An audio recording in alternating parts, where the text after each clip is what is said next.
Hi everyone. In today's tutorial, we will show you how to enable the on-screen keyboard on Windows 11. This feature lets you type using your mouse or touchscreen. It is useful if your physical keyboard is not working, or if you simply prefer an on-screen typing option. We will walk you through how to turn it on. On your computer desktop, right-click on the taskbar. Then go to Taskbar Settings. Under the system tray icons, you will see the touch keyboard option.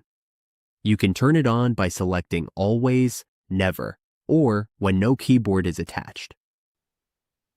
When we select Always, the keyboard icon will appear on the screen.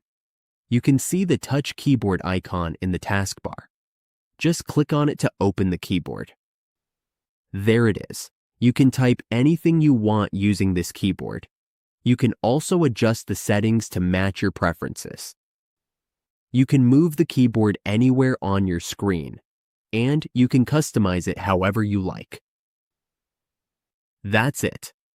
The on-screen keyboard is now enabled on Windows 11. Now you can type on your screen whenever you need to.